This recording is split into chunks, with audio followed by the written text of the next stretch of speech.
99%. It's not only the effectiveness of pretty much every household spray on the market somehow, it's also the percentage of people that have an interest rate under 6%, which is actually lower than the current market rate now. This translates to buyers being like, man, I remember the good old days of 2020, 2021, where rates were in the twos and threes, and they have no recollection of rates before then. So they're like, why in the world would I want to buy a home with these high rates? I'm going to wait for the market to go down because home prices are a little bit high right now.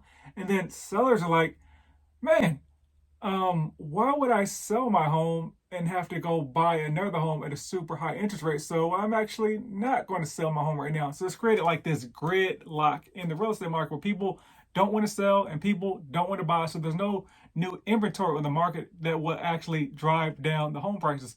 It's your basic supply and demand issue. There's a smaller demand, but there's also a smaller supply. So home prices aren't dropping. There's not the huge crash that folks thought there was going to be. So in today's episode, we'll talk about the winners, the losers, the data, and where the housing market is going now.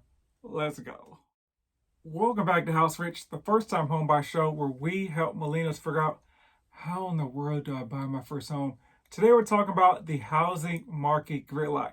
Last week, interest rates hit on average 7.1%. That's the highest they've been since November. And remember, interest rates were going down for a little bit. And there was this kind of murmuring from the uneducated talking about, rates are going back down to like the 5s and 4%. There is no data on the planet from any reputable source that says rates will go down into the 4s or 5% this year. There's nothing at all that says this. Once again, the Federal Reserve has kept rates up by increasing the cost to borrow money. When that number is high, the banks pass that savings along on to you, and therefore interest rates are high. That's a high-level breakdown of how interest rates work. In any normal market, rates go up and they go down, and just because rates are going down for a time frame does not mean they're going down to the floor or back to the COVID level rates. You'll never see those again.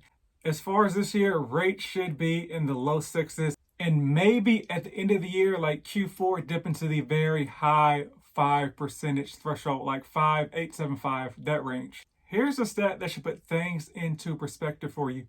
Year over year, new home listings are down 19%. And that is a pretty huge number because typically there's somewhere between like 4 and 5 million homes sold per year. So folks that currently own homes don't want to list them for the aforementioned reasons. However, that's been a win for the new construction market because they're literally just building these homes in order to sell them. To quote the great Stringer Bell, I want you to put the word out there, then we back up. That's essentially what new home builders are saying right now because they still can't make a dent into the need for housing supply. But here's a quote from a Goldman Sachs exec.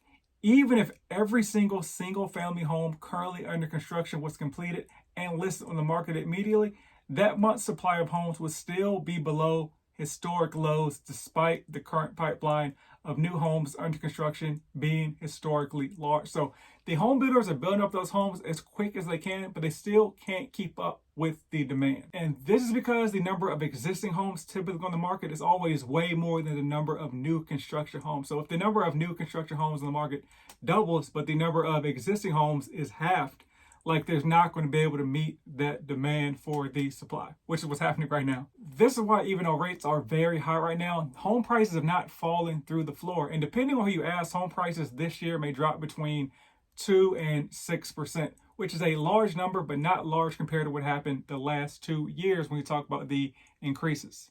Now let's see how this rate increase impacts the average consumer. To quote the great Little Kim, ... You can't go from first class to coach. And that's the issue a lot of potential home buyers and sellers are having. So let's say you bought a home back in 2021 and you got a 3.5 interest rate.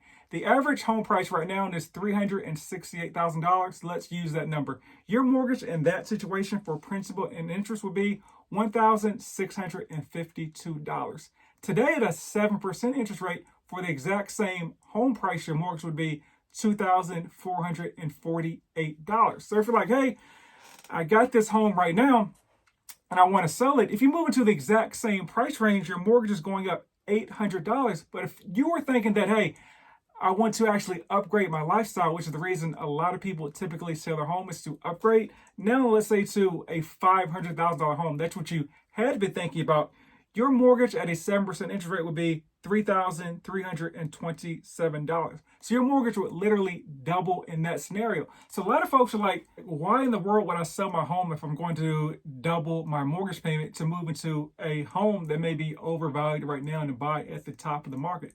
That's what's causing the gridlock. Folks are just looking at the math and they're like, the math's not mathing. So here's the state of the market right now. In January, existing home sales fell another 0.7%. This is the 12th straight month of declines.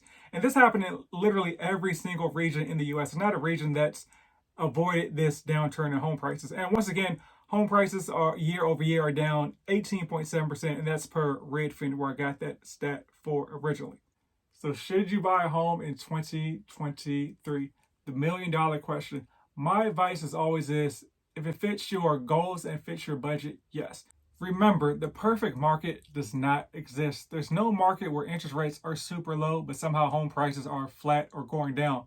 Because remember, 2020, 2021, rates were super low, so everybody wanted to buy a home to lock in those low rates. And there's not going to be a market where home prices are going down and rates stay low, because when rates are low, folks want to buy. That increases the demand, and then home prices go up. So you kind of gotta try to fit in with what works for your goals and your particular scenario.